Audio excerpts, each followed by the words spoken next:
شاه است حسین،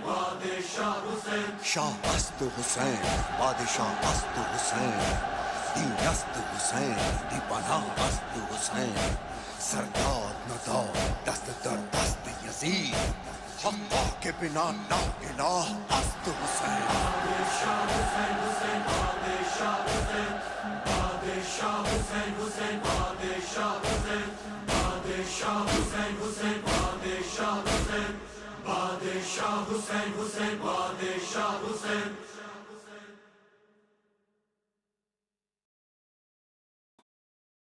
اعوذ باللہ من الشیطان الرجیم، بسم اللہ الرحمن الرحیم، الحمدللہ رب العالمین والصلاة والسلام علی رسول اللہ وآلہ الطیبین الطاہرین۔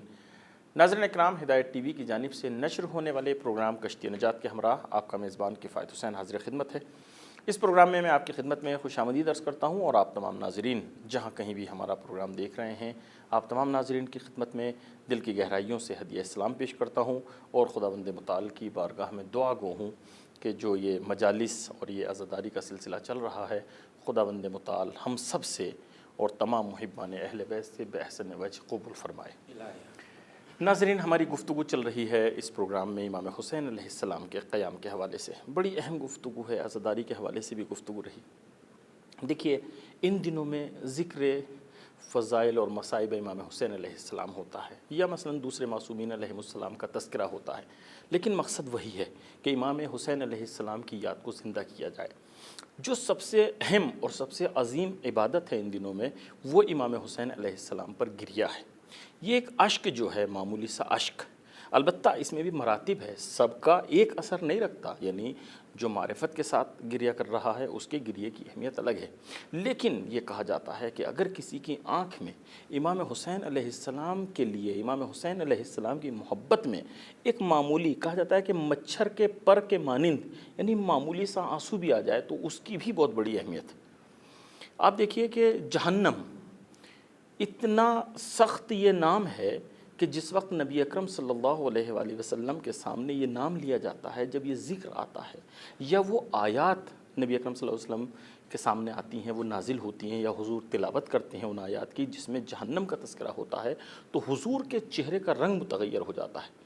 تو جہنم اس جگہ کو کہتے ہیں۔ ہمیں تو معرفت نہیں ہے، جانتے نہیں ہیں، اس لیے ہم جو ہے یہ نام لیتے رہتے ہیں اور اس کا ذکر کرتے رہتے ہیں، لیکن ختمی مرتبہ حضرت محمد مصطفیٰ صلی اللہ علیہ وآلہ وسلم جب ان کے سامنے یہ تذکرہ آتا ہے تو آپ کے چہرے کا رنگ متغیر ہو جاتا ہے، آپ گریہ شروع کر دیتے ہیں اس کے خوف سے، چونکہ حضور کو اس کی حقیقت معلوم ہے۔ لیکن اسی جہنم کے بارے میں یہ ملتا ہے کہ اگر ایک اشک غم حسین علیہ السلام جہنم میں ڈال دیا جائے، یہ حدیث ہے، کامل الزیارات میں امام جعفر صادق علیہ السلام سے یہ حدیث نقل ہوئی ہے کہ اگر ایک قطرہ اس اشک کا، اس آنسو کا کہ جو امام حسین علیہ السلام کے غم میں ایک مومن کی آنکھ سے نکلا ہے، اگر اس کو جہنم کی آگ میں ڈال دیا جائے تو پورے جہنم کی آگ کو وہ جو ہے خاموش کر سکتا ہے، اس کو ٹھنڈا کر سکتا ہے۔ اتنی قوت پائی جاتی ہے اس اشک میں، ہم اس کو معمولی نہ سمجھیں۔ لیکن ایک بات اور حقیقت پہ مبنی ہے، یہ ایام جو ہیں ہمیں ان سے کسب فیض کرنا ہے۔ ان سے کون کسب فیض کر سکتا ہے؟ ان سے وہی بہتر طریقے سے کسب فیض کر سکتا ہے جو زیادہ گریہ کر سکے، جو زیادہ رابطہ اپنے امام علیہ السلام سے برقرار کر سکے، جو یہ قلبی لگاؤ ہے امام کے ساتھ برقرار کر سکے، جتنا امام سے جو ہے وہ یعنی نزدیک ہو سکے، وہی کسب فیض کر سکتا ہے۔ اور یہ کب ہوگا؟ اس کے لیے بھی علماء بیان کرتے ہیں کہ جب تک خداوند متعال کی توفیق نہیں ہوگی اور امام حسین علیہ السلام کی ایک نظر خاص اس مومن کی طرف نہیں ہوگی، اس کی آنکھوں میں آنسو نہیں آ سکتا۔ یہ اشک اسی وقت آئے گا، یہ آنسو اسی وقت آئے گا کہ جب امام کی نظر خاص، نظر لطف اس کی طرف ہوگی، اور یہ اسی وقت ہوگی جب امام علیہ السلام سے وہ رابطہ برقرار کیا جائے گا۔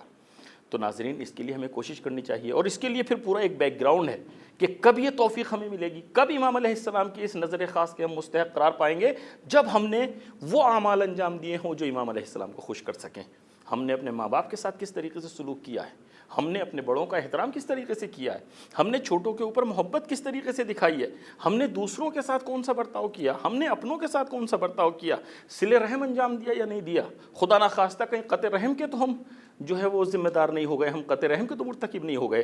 تو جب یہ اعمال ہم انجام دیں گے تو اس کے بعد ہم اس مقام پر پہنچیں گے کہ امام علیہ السلام کی وہ نظر ہماری طرف پڑے گی، اور اس کے بعد ہمارا یہ مقام ہوگا کہ ہم اگر گریہ کریں گے تو ہمارا ایک اشک پورے جہنم کو خاموش کرنے کے لیے بھی کافی ہو سکتا ہے۔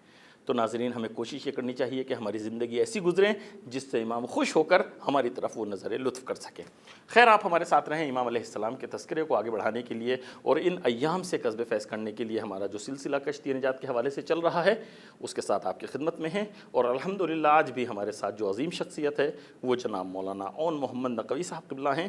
تو ہمارے ساتھ رہیں، اپنے مہمان سے ملاقات کرتے ہیں، اس کے بعد باقاعدہ اپنے پروگرام کا آغاز کرتے ہیں۔ قبلہ السلام علیکم۔ علیکم السلام ورحمۃ اللہ۔ قبلہ بہت شکر گزار ہیں، ایک مرتبہ پھر آپ نے ہماری دعوت کو قبول فرمایا، پروگرام میں آپ کو خوش آمدید عرض کرتے ہیں۔ آپ کو بھی انشاءاللہ خداوند متعال انشاءاللہ ہم سب سے قبول فرمائے انشاءاللہ اس عبادت کو۔ جی قبلہ، گفتگو ہماری چل رہی تھی عزاداری کے حوالے سے، امام حسین علیہ السلام کی یاد کے حوالے سے۔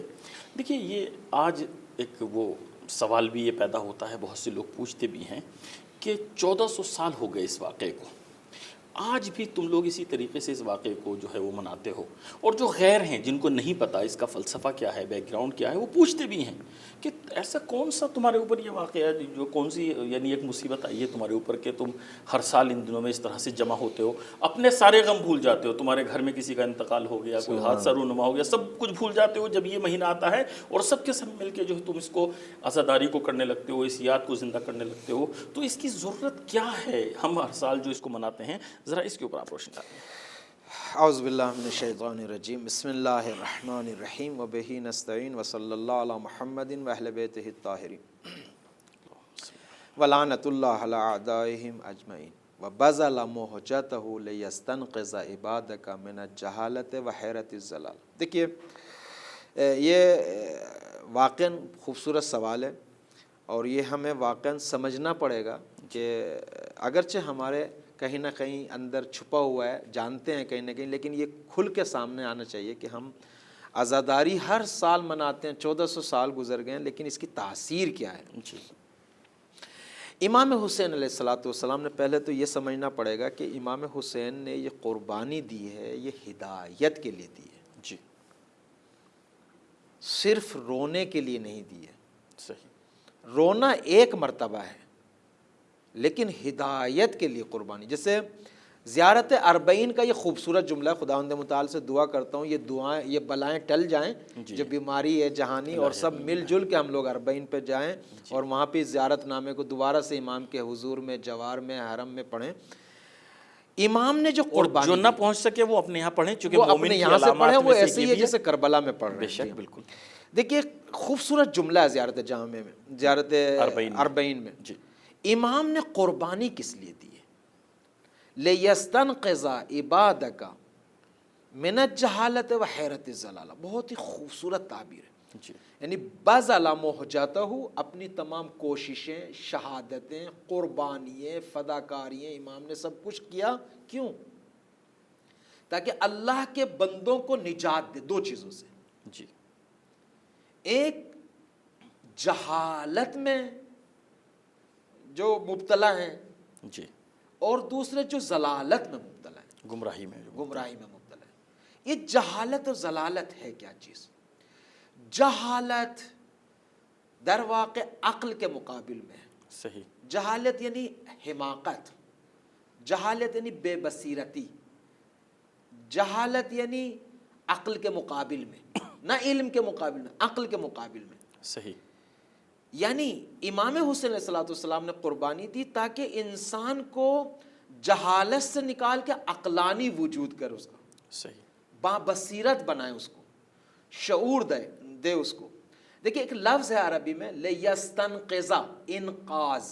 عربی گرامر میں انقاذ کہتے ہیں کسی کو ڈوبنے والے کو نکالنا، جی، یعنی اگر انسان جہالت میں غرق ہو جائے جی، تو امام حسین نے قربانی اس لیے دی تاکہ اللہ کے بندوں کو اس جہالت سے باہر نکالے۔ جی، وحیرت الضلالہ، اور جو گمراہی میں مبتلا ہو جائے، جی، اس میں غرق ہو جائے، قربانی اس لیے دی تاکہ اس کو۔ گمراہی سے نکال سکے۔ لیکن پس معلوم یہ دو تعبیریں کیوں لے کر آئے ہیں؟ جی، میں اپنے ہی آپ کے سوال کی طرف آ رہا ہوں۔ انسان مجموعہ ہے، مرکب ہے دو چیزوں سے، ایک اس کی فکر ہے، عقل ہے، سمجھ ہے، دوسرے اس کے سمجھ کے مطابق اس کے رفتار و گفتار و اعمال و کردار ہے۔ جی، یہ دو چیزیں انسان کو آپ پورا خلاصہ کریں دو چیزوں میں، ایک اس کی فکر، ایک عمل ہے. صحیح. امام حسین علیہ الصلوۃ والسلام نے قربانی دی تاکہ فکر کو بھی ہدایت ملے، بے شک. بالکل. جہالت دور ہو، غفلت دور ہو انسان سے، اور ادھر عمل بھی عمل میں گمراہ نہ ہو. عمل میں جی. اس کا عمل جو ہے وہ شیطان والا عمل نہ ہو. دیکھیے سب سے بڑا مسئلہ جو ہے وہ یہ ہے، میں آ رہا ہوں اس بات پہ، انسان کو یہ دنیا کی رنگینییں، جی. دنیا کی سرمایہ داری، دنیا کی یہ زیبائیاں، چکا چوند، یہ چکا چوند جو آنکھوں کو چندرانے والی ہیں، جی. یہ دنیا کی بھاگ دوڑ، دنیا کے تجارتیں، دنیا کی مصروفیتیں انسان کو غفلت میں مبتلا کر دیتی ہیں. جب انسان غافل ہو جاتا ہے جی. تو انسان اپنے آپ کو کھو بیٹھتا ہے. بالکل. بہترین چیز جو انسان کو غفلت سے نکالا جا سکتا ہے وہ ہے فرش اعضاء. اس لیے کہ یا تو حوض علمیہ میں آئے سب، یہ تو ممکن نہیں ہے کہ سب کے سب ہو جو نہیں ہے. سکتا. بالکل. تو کوئی ایک ایسی درسگاہ ہو جہاں پر انسان کو دونوں غذا ملے، جی. دونوں خوراک ملے، فکر کے اعتبار سے بھی خوراک ملے، عمل کے اعتبار سے بھی خوراک. وہ کہاں پہ؟ صحیح. بہترین درسگاہ فرش اعضاء. فرش اعضاء پہ ہمیں سکھایا جائے کہ میری فکر کو کیسا ہونا چاہیے، میری سمجھ کو کیسا ہونا چاہیے، جی. کیسے سمجھوں میں دین کو، دین مجھے کہاں لے جانا چاہتا ہے، اللہ کے پاکیزہ نمائندے ہمیں کہاں لے جانا چاہتے ہیں، کس سعادت کی طرف لے جانا چاہتے ہیں، کس ابدیت کی طرف لے جانا چاہتے ہیں. دنیا میں غرق ہو جانے کے لیے نہیں اللہ نے پیدا کیا ہے. بے شک. یہ دنیا انسان کو تباہ و برباد کر دیتی ہے. راس کل خطیہ حب الدنیا، راس کل خطیہ، دنیا کی محبت انسان تمام خطاؤں کا سرچشمہ ہے. بے شک. ساری وابستگیاں، حرص، لالچ، کمانا، جمع کرنا، اکٹھا کرنا، دنیا طلبی، جاہ طلبی، شہرت، اس مبتلا ہیں اور اس بھاگ میں دوڑ میں سب ہم شریک ہیں. جی. امام حسین علیہ السلام، قرآن کی آیت بھی ہے، این تذہبون، کہاں جا رہے ہو؟ بالکل. یہ تمہارا راستہ نہیں ہے، تمہارا راستہ ابدیت ہے. بالکل. خوب، جب اگر فکر حسینی ہو جائے، تو عمل بھی حسینی ہوتا چلا جاتا ہے. بالکل. عمل حسینی، فکر حسینی، تو وہی ہدایت اپنے معنی میں وجود میں آ جاتی ہے. انسان ہدایت یافتہ ہے کہاں سے؟ فرش اعضاء سے. اب یہ جو آپ کا سوال ہے کہ ہم ہر سال فرش اعضاء بچھاتے ہیں، ہر سال یا حسین کرتے ہیں، یہ آپ کیوں کرتے ہیں؟ ہر سال 1400 سال گزر گئے. دیکھیے میری بات سنیے، فرش اعضاء صرف یا حسین نہیں ہے. ہم اپنے مولا کا نام لیتے ہیں، ذکر کرتے ہیں، اس فرش اعضاء پہ آتے ہیں اپنے آپ کو شستشو کرنے کے لیے، دھونے کے لیے، اپنی روح کو پاک کرنے کے لیے، تر و تازہ کرنے کے لیے، امام کے ساتھ تجدید عہد کرنے کے لیے، عہد و پیمان بیعت کرنے کے لیے، بے شک. اپنا جو ایمان تھا اس کو نیا کرنے کے لیے، دین کو وجود میں دوبارہ اتارنے کے لیے، اسلام کو وجود میں لانے کے لیے، ایمان کو اپنے قلب کی گہرائیوں تک پہنچانے کے لیے، فرمائشات اور تعلیمات اہل بیت علیہ الصلوۃ والسلام کو حاصل کرنے کے لیے، وہ جو فرش اعضاء سے کردار حسین، فکر حسین کو بیان کیا جاتا ہے، میں اپنے آپ کو اس میں تولتا ہوں کہ کہاں پہ کھڑا ہوں میں، ایثار و فداکاری میں کہاں پہ کھڑا ہوں. یہ جو نظام دنیا کا فقیر و غنی و طبقاتی نظام چل رہا ہے کہ ہر اوپر والا نیچے والے کو دبا رہا ہے، میں کہاں پہ کھڑا ہوں؟ کہاں پہ کھڑا ہوں؟ میں واقعہ آپ کو پیش کروں. مدینے، یہی معاویہ مدینہ آیا، انہی ایام کی بات ہے، مدینہ آیا اور بیٹھے ہوئے تھے، ایک فقیر آیا مانگنے کے لیے، اس نے لاکھ مانگنا چاہا اس سے، معاویہ سے، اس نے نہیں دیا. تو وہ فقیر پھر ہوشیار تھا، فقیر پھر آیا امام حسین علیہ الصلوۃ والسلام کے پاس. خوبصورت واقعہ. عرض کی آقا آپ سفارش کر دیجیے. امام حسین علیہ الصلوۃ والسلام نے سفارش کی کہ بھئی دے دیجیے.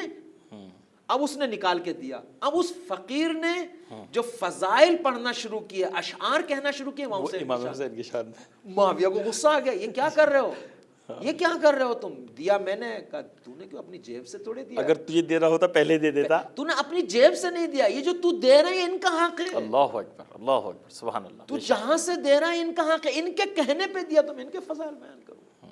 دیکھیے فرش اعضاء یعنی واقعاً اگر عزاداری میرے وجود میں آ جائے تو نجاستیں میں، یہ جو مصیبت ہے بنی ہوئی. دیکھیے عزادار اس کو نہیں کہتے کہ ہم گناہ کر لیں چلو فرش اعضاء بیٹھتے ہیں پھر دھل جائیں گے. صاف ہو جائیں گے. چلو ماتم کر لیتے ہیں, گناہ, او بھائی گناہ, اب تو گناہ کر لیجیے, چلو بعد میں مجلس میں جا کے بیٹھ جائیں گے. یہ کون سا عزادار ہے, یہ کون سا عزادار ہے؟ او بھائی محرم کے نزدیک ہے, گناہ ہو گیا نا, اب چلو محرم میں بچ. یہ کون سا عزادار ہے؟ اس کا مطلب یہ ہے کہ میرا قلبی اور دلی رگاؤ نہیں ہے, وہ رابطہ میرا قلبی نہیں ہے, زبان سے رابطہ ہے. اور میں فقط گناہ, یہ کون سا انسان ہے, کون سا چاہنے والا ہے کہ گناہ کر رہا ہے, کوئی مسئلہ نہیں, محرم نزدیک آ رہا ہے, گناہ کر رہا ہے, سوچا کہ فرشہ, یہ کیا ہے؟ اگر میرا دلی رابطہ ہو, دلی رابطے کا مطلب کیا ہے؟ دلی رابطے کا مطلب یہ ہے کہ عقیدہ رکھتا ہوں, ایمان رکھتا ہوں کہ میرا آقا, میرا مولا حاضر و ناظر ہے. امام حسین میری فکر کو بھی دیکھ رہے ہیں, میرے عمل کو بھی دیکھ رہے ہیں. بالکل بالکل, جو میرے ذہن میں گزر رہی ہے جو میرے ذہن میں گزر رہی ہے اس کو بھی جانتے ہیں, جو میرے دل میں اس کو بھی جانتے ہیں, اور جو میرے رفتار و گفتار ہیں. عزادار کہتے ہی اس کو ہیں کہ جو چھوٹی موٹی کمیاں رہتی ہیں عزاداری میں, آ کے فرش اعضا پہ بیٹھ کے اپنا علاج کرتا ہے. قبلہ یہ ساری مشکل یہیں سے ہو جاتی ہے نا, وہ در واقع ہم اصل میں توحیدی کو نہیں سمجھ سکے. توحید کو ہی نہیں, چونکہ اگر ہم توحید کو سمجھ جاتے تو پھر امامت کا سمجھنا ہمارے لیے آسان ہو جاتا. سبحان اللہ, سبحان بالکل. اللہ. یعنی ہم خدا کو یہ سمجھتے ہیں نا کہ وہ ایک جگہ بیٹھا ہے, وہ ہمیں کہاں دیکھ رہا ہے, کہاں نہیں دیکھ رہا ہے. یہ سیم وہی حدیث ہے جو امام صادق علیہ الصلوۃ والسلام نے اپنے شاگرد کو کہا, زمان غیبت میں ہماری ذمہ داری اور وظیفہ کیا ہے؟ تو امام نے فرمایا اس دعا کو پڑھیے, اللہم عرفنی نفسک فإن لم تعرفنی نفسک لم عارف نبی. بالکل. یعنی اگر تو نے اپنے خود کو نہیں پہچانوایا تو تیرے نبی کو کیسے پہچان, اگر تو نے اپنے رسول کو نہیں پہچانوایا تو تیرے امام کی حجت کو کیسے پہچان. اور جو حجت کو نہ پہچانتا ہو, اصل انسان, ہم لوگ ابھی اپنے رابطے کو معصوم سے ابھی برقرار نہیں کر پائے. کیسے ہو سکتا ہے کہ میرے انفرادی زندگی میں, اجتماعی زندگی میں ہر حال میں معصوم مجھے دیکھ رہا ہے اور میں لاپرواہ زندگی گزار رہا ہوں. میرا سرور, میرا سردار, میرا, دیکھیے میں بتاؤں آپ کی خدمت میں عرض کروں, یہ جو فرش اعظام بچھاتے ہیں, یہ جو مجالس ہم برپا کرتے ہیں, یہ جو سینہ پہ ہم ماتم کرتے ہیں, یہ در واقع ہے کیا؟ یا ایھا الذین آمنوا استجیبوا للہ وللرسول اذا دعاکم لما یحییکم. کربلا, فرش اعضا, امام حسین ہمیں حیات کا درس دیتے ہیں, زندگی کا. ہم آ کے یہاں دوبارہ زندہ ہوتے ہیں. جو دنیا کے رنگ ہو, دنیا کی بھاگ دوڑ اور دنیا کی مصروفیت میں کہیں ہمارے وجود میں پجمردگی آ جاتی ہے, دل پہ زنگ لگ جاتا ہے, ہم آتے ہیں اس کو دھونے کے لیے, صاف کرنے کے لیے, پاکیزہ کرنے کے لیے. لہٰذا ہم دوبارہ تجدید حیات کے لیے آتے ہیں, دوبارہ زندگی پانے کے لیے آتے ہیں. لہٰذا یہ خوبصورت اسٹیج کسی کے پاس نہیں ہے, یہ اسٹیج کسی کے پاس نہیں ہے. ایک ملت کے پاس خوبصورت اسٹیج حیات کا ہے, جہاں انسان اپنے دامن کو گناہ سے بچا سکتا ہے, طہارتوں کو پا سکتا ہے. اور حقیقت یہ ہے کہ جو ہدایت کے راستے ہیں ان کی مدد کر سکتا ہے انسان, جو ہدایت کے راستے ہیں ان کی مدد کر سکتا ہے, جو مراکز علمی ہے ان کی ہدایت مدد کر سکتا ہے, اپنے رہبران کو پہچان سکتا ہے. ابھی جو موجود رہبران ہیں, ہمارے مراجع تقلید ہیں, رہبر معظم ہیں, انقلاب ہیں, جن سے ہمارا قلبی دلی رابطہ ہونا چاہیے, یہ ہمیں فرش اعضا سے ملے گا. بالکل. فرش اعضا ہمیں ہر چیز سے جوڑتی ہے, فرش اعضا ہمیں خدا سے جوڑتی ہے, فرش اعضا ہمیں ہزاروں بیماریوں سے دور کرتی ہے. پھر یہاں پہ ایک چیز اور, جو یعنی وہاں پہ جو سامعین ہیں, یعنی جو عزادار ہے جو فرش اعضا پہ آیا ہے, پھر اس کی ذمہ داری بھی سخت ہو جاتی ہے. وہ یہ بھی دیکھے, اس کے اندر اتنی بصیرت ہونی چاہیے, چونکہ آج خود عزاداری کے نام پہ نہ جانے ہمیں کیا کیا ملے گا. سبحان اللہ. تو اسے یہ بھی دیکھنا ہے کہ کون سی وہ فرش اعضا حقیقی ہے جہاں سے ہمیں وہ اصل پیغام مل رہا ہے امام کا, ورنہ ہو سکتا ہے وہ ہمیں جو ہے حسین سے دور کر دے. جی بالکل, یہ ایک بصیرت کی ضرورت ہے. ہمیں یہ پہچاننا چاہیے کہ کون سی فرش اعضا. دیکھیں دشمن اتنا سیاس ہے, اتنا چالاک ہے, اتنا بڑا شیطان ہے کہ وہ ہماری عبادتوں میں گھس گیا ہے. بالکل. اور وہ خصوصاً اس چیز پہ انگلی رکھتا ہے جس سے اس کو ڈر لگتا ہے, اور جو زیادہ قیمتی چیز ہوتی ہے اسی پہ رکھتا ہے. قیمتی چیز کہا جاتا ہے نا کہ چور جو ہے کبھی خالی جیب پہ ہاتھ نہیں ڈالتا. سبحان اللہ. وہ اسی پہ ہاتھ ڈالتا ہے جس میں مال ہوتا ہے. آپ دیکھیں یہ فرش اعضا, وہ دیکھیں میں بتاؤں, ممکن ہے آپ کو, میرا ایک سوال ہے. سوال یہ ہے کہ آپ کہتے ہیں کہ امام کے ساتھی 313 ہوں گے, 313 ساتھی ہوں گے امام کے, وہ عادل ہوں گے, فلاں ہوں گے. آپ مجھے بتائیں, اتنی بڑی بشریت, اتنی بڑی دنیا میں اتنے شیعہ, اتنے علماء, اتنے مراجع, آیا 313 عادل نہیں ہے ہمارے پاس، تو ہم تو سب مایوس ہو جائیں گے، تو مایوس ہو جائیں کہ گے ہم تو پھر 313 تو کبھی کے ہو گئے۔ لیکن اصل مین پوائنٹ جو ہے وہ یہ ہے، یہاں پہ جو امام کے ساتھی ہیں وہ عدالت اجتماعی چاہتے ہیں، یعنی آپس کے روابط۔ دیکھیے کسی بھی وقت کے ظلم کا مقابلہ کرنے کے لیے طاقت کی ضرورت ہے، طاقت اس وقت ہوگی جب ہم ایک پلیٹ فارم پہ جمع ہوں گے، اپنے اختلافات کو دور کریں گے، اور ہم اصل اس میسج کو لیں گے جو میری فکر کو زندہ کرتی ہے، میرے عقیدے کو زندہ کرتی ہے، اور اس فکر کو لیں گے جو ہم میری توحید کو زندہ کرتی ہے، نہ کہ جو بھی لقمہ مجھے کہیں سے جو بھی مل جائے وہ کھا لوں میں، یہ مجھے حق نہیں ہوتا۔ میں فقط اس میسج کو لوں جو میری زندگی کو تبدیل کر دے، جو یہ فرش اعضاء یہی ہے، فرش اعضاء کی خوبصورتی یہی ہے کہ ہر سال انسان کو اپڈیٹ کرتا ہے، زندہ کرتا ہے عقیدے کے اعتبار سے، فکر۔ یعنی کیا مطلب؟ یعنی میں آ کے فرش اعضاء پہ جب میں مطالب اور تعلیمات اہل بیت کو سنتا ہوں، اپنے اندر دیکھتا رہتا ہوں کس مشکل میں گرفتار ہوں، کس بلا میں مبتلا ہوں، کس حرام میں مبتلا ہوں، کس بری صفت میں مبتلا ہوں، کس جھوٹ میں مبتلا ہوں، ٹھیک ہے، کس ظالم کی پیروی کر رہا ہوں، کس ظالم کا ساتھ دے رہا ہوں، کس مظلوم کا ساتھ نہیں دے رہا ہوں، کس مستضعف کا ساتھ نہیں دے رہا ہوں، وقت کے رہبر کو پہچان رہا ہوں نہیں، ظالم کا مقابلہ کیسے کرنا ہے، یہ آ کے اپنے آپ کو باقاعدہ یہاں پہ تول سکتا ہے، اور جہاں کمیاں پائے گا دوبارہ سے فرش اعضاء کے ذریعے سے اپنا جبران کر سکتا ہے اس کو۔ بالکل، بہت شکریہ قبلہ، اجازت دیجیے ایک مختصر سا وقفہ لیتے ہیں۔ ناظرین، بڑی اہم گفتگو چل رہی ہے، عزاداری کی ضرورت کیوں ہے، اس موضوع کے تحت، اور واقعاً ہمارے مہمان نے بہت اچھی طرح سے وضاحت فرمائی کہ در واقع اس سے ہمیں حیات ملتی ہے، اس سے ہمیں زندگی ملتی ہے، ہمیں سب کچھ جو ملتا ہے وہ اسی فرش اعضاء کے صدقے میں ملتا ہے۔ حضرت امام خمینی رضوان اللہ تعالیٰ علیہ کا بڑا اہم جملہ ہے کہ ہمارے پاس جو کچھ بھی ہے، حتیٰ کہ انقلاب کے حوالے سے، یہ ہمیں محرم اور سفر سے ملا ہے۔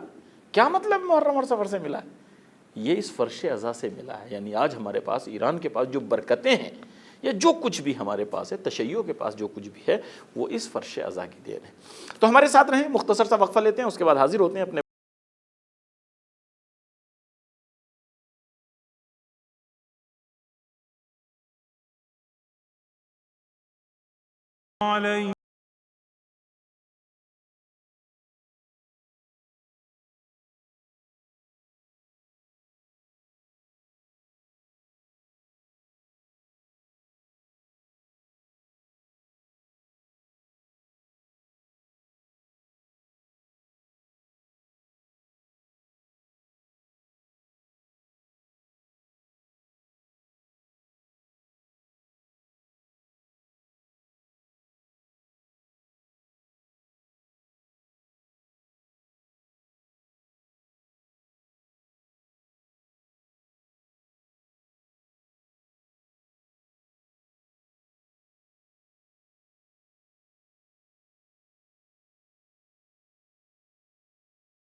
ناظرین اکرام، وقفے کے بعد پروگرام میں آپ کا خیر مقدم ہے، ہمارے ساتھ رہیں، اپنے پروگرام کو آگے بڑھاتے ہیں۔ قبلہ، عزاداری کے حوالے سے بہت اچھے مطالب آپ نے بیان فرمائے۔ ایک بہت اہم سوال اور یہاں پہ ہوتا ہے، دیکھیے اس دنیا کی فطرت یہ ہے کہ کوئی بھی چیز اس میں زیادہ دن نئی نہیں رہتی، پرانی ہو جاتی ہے۔ مثلا کتنی ہی اچھی کتاب لکھی گئی ہو اور کتنی اچھی آپ چیز لے آئیں، لیکن ہم اس ایک عزاداری کو دیکھتے ہیں کہ 1400 سال پہلے ایک واقعہ رونما ہوا، اس کے بعد دیکھیے اتنے جنگیں ہوئی ہیں اس دنیا میں، ایسے واقعات اور ایسے یعنی انسانیت سوز واقعات بھی رونما ہوئے، ملینوں قتل ہاں کیے گئے۔ بالکل، لیکن دھیرے دھیرے وہ کم رنگ ہوتے چلے جاتے ہیں، پھر ایک وقت آتا ہے کہ دنیا اس کو بھلا دیتی ہے۔ شاید کسی موقع پہ کوئی خاص دن ہوگا، کسی دن اگر ان کی یاد منائی تو منائی، ورنہ لوگ بھول جاتے ہیں۔ لیکن یہ ایک واقعہ ایسا ہے کہ 1400 سال پہلے ایک دن میں رونما ہوا، لیکن اس ایک دن کو آپ چھوڑیے، یہ 10 دن سے پھر جو ہے 1 مہینہ اور پھر 2 مہینے اور سوا 2 مہینے تک یہ سلسلہ جاری رہتا ہے۔ بلکہ ہمارے یہاں تو یہ کہا جاتا ہے کہ کلو ارضن کربلا و کلو یومن عاشورا، ہر زمین ہر جگہ جو ہے وہ کربلا ہے، اور ہر روز جو ہے وہ روز عاشورا ہے۔ یعنی یہ بالکل جیسے ہماری سانسیں ہیں اس کے ساتھ جو ہے وہ عزاداری ہے اور عاشورا ہے۔ تو ایسا کیا ہے اس واقعے میں، ہے کیا راز ہے جو یہ اس طریقے سے باقی ہے، اور 1400 سال کے بعد آج تازہ بھی ہے، اور آج بھی اسی طریقے سے اپنی آفتاب کے ساتھ جو ہے وہ ہمارے سامنے، اور دنیا حیران ہے، انگشت بدندہ ہے کہ آخر اس میں ایسی کون سی باتیں ہیں؟ تو کیا راز ہے جو اس طرح باقی ہے؟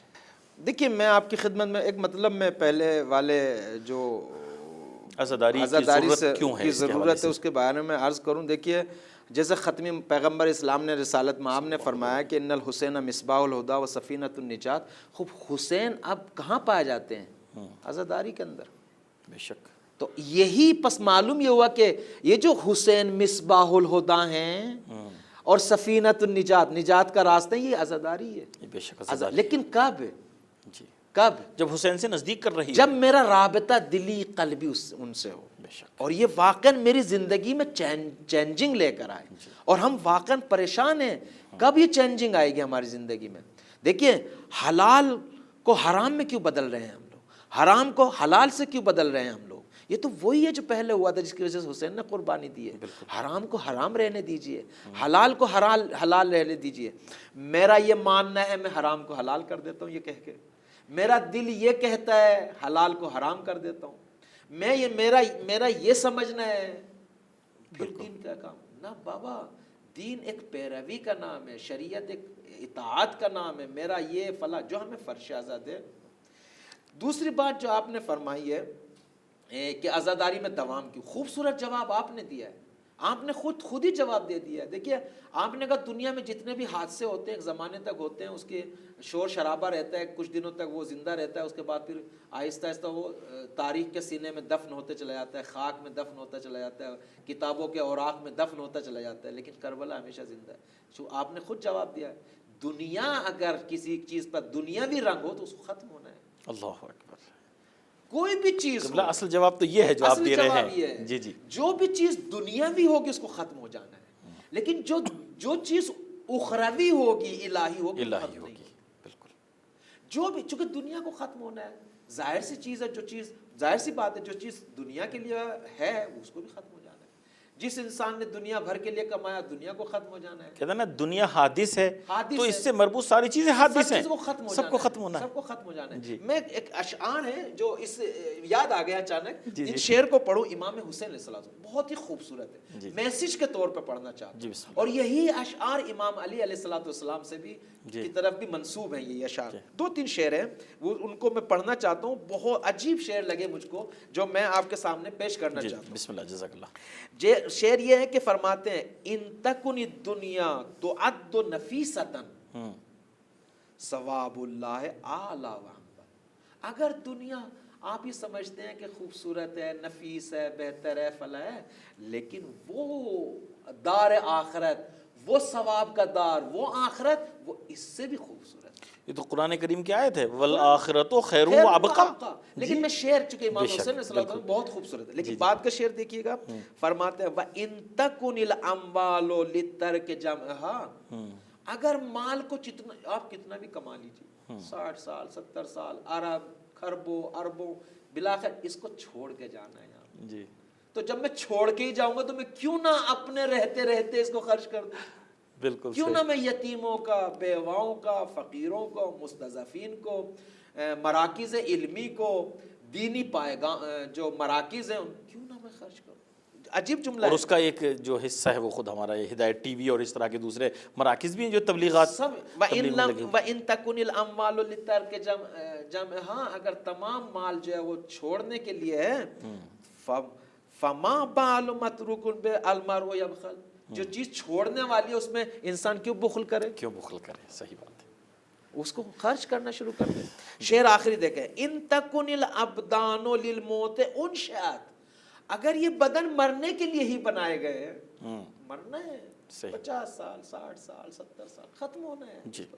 اگر اس کو مرنے کے لیے، ختم ہونے کے لیے بنایا گیا ہے، فَقَتْلُ امْرِئٍ بِالسَّيْفِ فِي اللَّهِ أَفْضَلُ. اللہ اکبر. کیوں نہ میں اللہ کی راہ میں جان کو دے دوں. سبحان اللہ. واقعی کیوں نہ اللہ کی راہ میں اس کو کہنا چاہتا ہوں. دیکھیے اس شعر میں بھی امام حسین علیہ السلام سے کہنے کا مقصد جو چیز دنیاوی ہے اس کو ختم ہو جانا ہے، تو میں کیوں نہ اس کو اخروی کر دوں، یعنی اسی کو الہی رنگ دے دوں. مال ہے، دنیاوی ہے، میں اسی مال کو ابدی کر سکتا ہوں. بالکل. جان ہے، بدن ختم ہونا ہے، لیکن اس کو میں ابدی کر سکتا ہوں. بالکل. تو آپ نے خود جواب فرما دیا کہ جو چیز دنیاوی ہے اس کو ختم ہو جانا ہے. آپ جو آسمانی چیز ہے وہ ختم نہیں ہوگی. الہی چیز، قرآن الہی ہے، ہر روز نیا ہے. ہاں ہر روز نیا. بالکل. کیوں؟ چونکہ یہ یہاں کا نہیں ہے. بے شک. حسین علیہ الصلوۃ والسلام کا ذکر جی یہ الہی ذکر ہے، ادھر کا نہیں ہے، کیونکہ حسین نے سب کچھ اللہ کی راہ میں دے دیا۔ یہ ایثار و فداکاری ہمیں سیکھنا پڑے گی حسین سے۔ قبلہ معاف کیجیے گا، آپ کی بات روکتے ہوئے ایک ذہن میں ایک اہم گوشہ آیا، البتہ وہ ہمارے موضوع سے ذرا ہٹ کے ہے، یعنی یہ بھی ایک سوال ہوتا ہے نا کہ امام زمانہ آج تک جوانی کیوں ہیں؟ سبحان اللہ۔ تو ہم یہی کہیں گے بابا جو دنیاوی ہیں ان کے اوپر یہ دنیا اور زمانہ اثر ڈالتا ہے، اثر انداز ان کو بوڑھا کرتا ہے، لیکن جو امام زمانہ ہے، جو زمانے کا امام ہے، زمانے سے بالا تر ہے، بس معلوم یہ کہ حوادث جی ان چیزوں پہ اثر انداز ہوتے ہیں جی جو ان حوادث ان کے دائرے میں ہو، اس کے بالکل دائرے میں ہو۔ بالکل۔ دیکھیے امام حسین علیہ الصلوۃ والسلام جس کی فرشازہ پہ ہم بیٹھے ہوئے ہیں، جن کو سمجھنا چاہتے ہیں، جن کی معرفت، اصلا اس ٹاپک پہ تو ہم گئے نہیں کہ مقام امام کیا ہے، جی اس کس قطب عالم کا نام ہے، کس واسطے فیض کا البتہ آپ سے گزارش کریں گے کہ اس سلسلے میں اگر ایک دو پروگرام اس حوالے سے بھی ہوں بالکل کہ وہ انشاءاللہ جو اگر- امام کا دیکھیے وہی جو جانشین الہی ہے، خلیفہ الہی ہے، اس مقام کو اس بھی کا انشاءاللہ مقام کیا ہے، وہ واسطہ ہے، وہ باب اللہ ہیں، بے شک۔ یہ سب یہ وہ ہیں جو زیارات میں اور ائمہ کے احادیث میں باب اللہ ہیں، یعنی اللہ اور ادھر سے اس میں وارد ہونے کے لیے دروازہ ہیں، جی جی یہ واسطے فیض ہے۔ لیکن امام حسین علیہ الصلوۃ، دیکھیے ہمارے لیے کتنا بڑا درس ہے، جی جو کچھ تھا امام کے پاس سب اللہ کی راہ میں دے دیا۔ بالکل اللہ نے پلٹ کے کیا دیا؟ دیکھیں میں بتاؤں، جی ایک عارف سالک ایک گلی سے نکلے جا رہے تھے، تو کیا دیکھا؟ جی ایک 4 5 ایک اونچی بلڈنگ سے بچہ گر گیا۔ جی وہ بچہ ابھی گر رہا تھا تو اس عارف نے دیکھا، جی اشارہ کیا، اور صحیح۔ بچہ وہیں رک گیا ہوا میں۔ اچھا، یہ عارف انہوں نے بچے کو دیکھا وہیں رک گیا؟ بچے کو اشارہ کیا، کچھ جی جی۔ بولے زبان سے، بچہ ہوا میں رک گیا۔ صحیح۔ سب لوگوں نے دیکھا بچہ ہوا میں، عارف دور تھے کہ بھائی بہت بڑے عامل ہیں، بہت بڑے۔ جب وہ نزدیک آئے اور ہاتھوں کو نیچے کر لیا، پھر کہا آ بچہ جاؤ۔ آ گیا، اللہ اکبر۔ سب نے تعریف کرنا شروع کر دیا، آپ ولی خدا ہیں، آپ فلاں ہیں، آپ یہ ہیں۔ کہا میں کچھ بھی نہیں۔ جی کہا اتنا بڑا کام کیا آپ نے؟ کہا میں نے کچھ نہیں کیا۔ کہا پھر کیوں؟ کہا میں نے پوری عمر اللہ کے ہر حکم پہ، ہر فرمان پہ یہی کہا، اطاعت۔ اللہ اکبر۔ آج میں نے کہا خدا اس کو بچا لے، اللہ تو اس نے کہا مانتے ہیں۔ سبحان اللہ سبحان اللہ۔ تو دیکھیے امام حسین علیہ الصلوۃ والسلام نے اپنا سب کچھ قربان کیا اللہ کی راہ میں۔ خوب جو اللہ کی راہ میں، ایک واقعہ پیش کروں تاکہ بات کلیئر ہو جائے۔ جی جی بسم اللہ۔ ایک قربانی کیا اصحاب پیغمبر اسلام نے، ذبح کیا قربانی اور فقیروں میں بانٹنا شروع کر دی۔ پیغمبر اسلام تشریف لے آئے تو آپ نے پوچھا کیا بچا ہے، جو قربانی کیا کچھ بچا یا نہیں؟ ہاں تو سب نے کہا کہ سر بچا ہے، باقی سب چلا گیا۔ حضرت نے مسکرا کے کہا نہیں، سر سب بچا ہے، سر گیا ہے، سر گیا، جو اللہ کی راہ میں چلا وہی گیا بچا ہے۔ سبحان اللہ، بے شک۔ امام حسین علیہ الصلوۃ والسلام نے سب کچھ اللہ کی راہ میں دیا ہے، اور جو اللہ کی راہ میں چلا جائے وہ ابدی ہو جاتا ہے۔ بے شک۔ ایک جواب تو اس کا یہ ہے، وہ ابدی ہے۔ دوسری بات یہ ہے کہ جو اللہ کے ذکر کو دنیا میں زندہ کرتا ہے، قربانی دے کے، صدقہ دے کے، محنت کر کے، کوشش کر کے، بھاگ دوڑ کر کے، فکر کر کے، مال کے ذریعے، جان کے ذریعے، جو یہاں اللہ کا ذکر کرتا ہے، خداوند متعال اس کا ملکوت میں ذکر کرتا ہے، سبحان اللہ سبحان اللہ۔ ملکوت اعظم میں ذکر کرتا ہے اس کا خداوند۔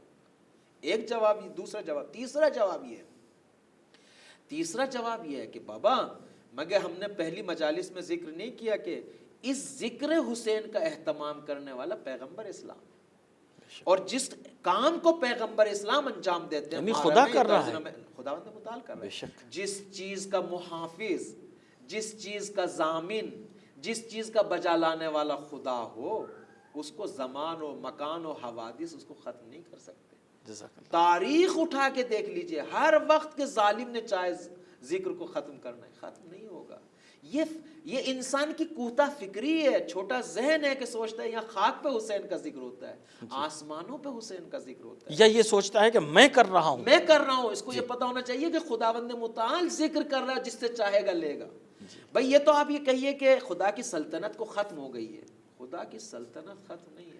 جب خدا کی سلطنت اور اس کی حکومت و مملکت ختم نہیں ہے تو اس کی حکومت میں انہی کے بندوں کا ذکر ہوگا، بے شک۔ ہمیشہ ذکر ہے۔ تو عزاداری تک قیامت زندہ رہے گی۔ اس لیے کہ یہ اللہ کا ذکر ہے، اس لیے کہ یہ قرآن کا ذکر ہے، اس لیے کہ یہ الہی ذکر ہے، اس لیے کہ یہ آخرت کا ذکر ہے، اس لیے کہ یہ ہدایت کا ذکر ہے. ختم نہیں ہونے والا. یہ نظام الہی ہے. جس نے اپنا سب کچھ اللہ کے لیے قربان کر دیا، خداوند متعال سب جگہ اس کا ذکر کراتا ہے. سب جگہ اس کا ذکر کراتا ہے. لہٰذا کربلا میں رہوں یا نہ رہوں، آپ رہیں یا نہ رہیں، میں ذکر کروں یا نہ کروں، حسین کا ذکر ہو. اب میری کیا ذمہ داری بنتی ہے، یہ بہت ضروری ہے سوچنا. میں ایک زمانے میں نہیں تھا، حسین کا ذکر ہوتا تھا، مولا کا ذکر ہوتا. ایک زمانے میں نہیں رہوں گا تب بھی مولا کا ذکر ہوگا. خوب بس مجھے توفیق ملی ہے کچھ حاصل کرنے کے لیے، مجھے تو شکر ادا کرنا چاہیے اس کا، لیکن حاصل کرنے کے لیے توفیق ملی ہے. مجھے سب کچھ لینا چاہیے. میرے اخلاق کے علاج یہاں ملے گا، میری فکر کا علاج یہاں ملے گا، میری رفتار کا علاج یہاں ملے گا، میری گفتار کا، میری آخرت یہاں سے سدھرے گی. میں انسان یہاں بنوں گا، ورنہ جانور ہوں. اگر میرے اندر صفات الہی نہ ہو، انسانی صفات نہ ہو، میرے اندر خلق و خوی انسانی نہ ہو، تو روز قیامت جانور میں قبلہ یہ آپ نے جو ہے سب کو گویا کہ ایک چراغ دکھایا ہے. اس میں چاہے ذاکرین ہوں، خطبہ ہوں، علماء ہوں، یا خادمین ہوں، منتظمین ہوں، سب کو آپ نے دکھایا ہے. ہم یہ نہیں کہہ سکتے کہ میں اگر ہوں تو تمہارا عشرہ پڑھ رہا ہوں، میں ہوں تو یہ مجلس ہو رہی ہے. یہ نہیں، میں اپنی وجہ سے. وہ جیسے قرآن کریم کی ایک آیت بھی ہے نا کہ تم اسلام لائے ہو تو تمہارا احسان نہیں ہے اسلام کے اوپر، بلکہ خدا نے تمہارے اوپر احسان کیا ہے کہ تمہیں اسلام سے جو ہے روشناس کرایا. تو واقعی ہمیں کبھی یہ نہیں سوچنا چاہیے، بلکہ شکر کرنا چاہیے اگر ہم عزاداری کی کوئی خدمت کر سکتے ہیں. توفیق دی ہے خداوند متعال، اس لائق سمجھا ہمیں. بالکل بالکل. ویلا ان کا ذکر تو ہوگا، میں رہوں یا نہ رہوں. بے شک. یہ عزاداری بھی سیب ایسے ہی ہے. عزاداری وہ حقیقت ہے جی کہ نسلیں ختم ہو گئی، عزاداری کو کوئی ختم نہیں کر پایا. اچھا بادشاہ آئے ختم نہیں کر قبلہ معاف کیجیے گا، انشاءاللہ یہ سلسلہ تو جاری رہے گا. لیکن آج 5 محرم ہے، اور ہمارے یہاں 5 محرم میں جو معمولاً جناب علی اکبر کے حوالے سے کچھ وہ کیا جاتا ہے. یہی جو ذکر کی آپ نے بات کی، جناب علی اکبر کا بڑا گہرا تعلق ہے ذکر خداوندی سے، خاص طور پہ وہ اذان جو وہاں پہ جناب علی اکبر نے دی ہے. جناب علی اکبر کے حوالے سے ہم آپ سے کچھ آج سننا چاہیں گے، مصائب کے حوالے سے، یا کوئی پیغام ہمارے جوانوں کے لیے، ہمارے ناظرین کے لیے. جناب علی اکبر آپ نے ذکر کیا، امام حسین کے 18 برس کا کڑیل جوان ہے. معمولی شخصیت نہیں ہے. معصوم، دیکھیے یہ ہمیشہ یاد رکھیے گا، معصوم کبھی جذباتی گفتگو نہیں کرتا، احساساتی بھی گفتگو نہیں کرتا، جو حقیقت ہوتی ہے وہی بولتا ہے. جب علی اکبر بابا سے اجازت لے کے چلے تو کیا فرمایا؟ اللہم اشہد علی ہؤلاء القوم قد برز الیہم غلام اشبہ الناس برسول اللہ خلقا بخلقا. خدایا گواہ رہنا، ہو بہو پیغمبر ہے، ہو بہو، شکل میں بھی، اخلاق میں بھی ہو بہو پیغمبر ہے. لہٰذا جب بھی اپنے نانا کی زیارت کو دل چاہتا تھا امام حسین کا، بیٹے کو سامنے امامہ سر پہ لگاتے تھے. اللہ اکبر. اللہ معاف کیجیے گا، میں ایک شعر مجھے یاد آ رہا ہے آپ کے ذکر سے پہلے، وہ یہی ہے. شاعر کہتا ہے کہ ہم شکل مصطفیٰ نہ رہے، مصطفیٰ رہے اکبر جو اپنے جسم کا سایہ سمیٹ لے. کہ اگر اکبر کے جسم میں وہ سایہ نہ ہوتا تو پھر یہ ہم شکل پیغمبر نہیں، خود پیغمبر ہوتے. اتنی خوبصورت شخصیت. اللہم اشہد علی ہؤلاء القوم قد برز الیہم غلام اشبہ الناس برسولک. خدایا گواہ رہنا، شبیہ ترین، جب بھی میں تیرے رسول کی زیارت کرنا چاہتا تھا تو اس کے سر پہ امامہ رکھتا تھا. لیکن کیا ہوا جب آخری اجازت کے لیے علی اکبر آئے؟ بابا کیسے اجازت دے؟ 18 برس کا کڑیل جوان ہے. عزیزو، ہماری سعادت کے لیے، ہماری ہدایت کے لیے کیسی کیسی قربانی امام حسین نے دی، اور ہم ایسے ہی محرم سے گزر جائیں. جب علی اکبر کو اجازت ملی تو علی اکبر آگے بڑھے، پیچھے سے کچھ آہٹ کی آواز آئی. تو ایک مرتبہ علی اکبر رک گئے، پلٹ کے دیکھا بابا چلے آ رہے. کہا بابا تم تو خدا حافظ کر چکے تھے. کہا علی اکبر کاش کے صاحب اولاد ہوتے، سمجھتے کہ جوان بیٹے کی جدائی کا کیا درد ہوتا ہے. مختصر یہ ہے کہ علی اکبر گئے، جنگ کی بھوک ہے، پیاس ہے، تشنگی ہے، لیکن کڑیل جوان کب تک لڑتا. علی اکبر جب گھوڑے سے زمین پہ تشریف لائے، یا ابدا ادرکنی، بابا جان مدد کے لیے آئے. یہ آواز امام حسین نے سنی، کبھی ادھر دوڑتے کبھی ادھر دوڑتے کہ فرمایا میرے آنکھوں کی بیلائی چلی گئی. علی اکبر اینا اینا علی ہے میرے علی اکبر کہاں ہو؟ دوڑے ہوئے علی اکبر کے لاشے پہ آئے، کیا دیکھا ایڈیاں رگڑ رہے. فَوَزَعَ خَدَّهُ عَلَى خَدِّهِ، رخسار کو رخسار پہ رکھنے کے بعد بین کرنے جو ہے میرے بیٹے یہ تمہیں کیا ہو گیا؟ علی اکبر سے یہ تعبیر ملتی ہے، میرے آقا سے یہ تعبیر ملتی ہے، بابا جان دیکھ نہیں رہے، دادا ابا آئے ہیں، دادا جان آئے ہیں، نانا جان آئے، دیکھ لیجئے کوثر کا جام ان کے ہاتھوں میں.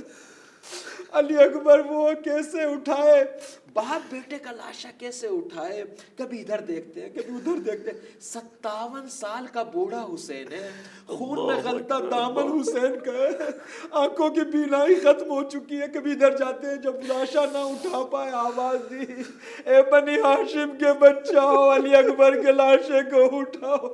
حسین کمر کو تھامے ہوئے پیچھے پیچھے، بنی ہاشم کے بچے لاشا لیے چلے آئے. سيعلم الذين ظلموا لعنة الله على القوم الظالمين، سيعلم الذين ظلموا أي منقلب ينقلبون. إنا لله وإنا إليه راجعون. قبل خداوند مطال آپ کو صحت و سلامتی عطا فرمائے. واقعی خداوند مطال قبول فرمائے. بہت شکریہ، جزاک اللہ.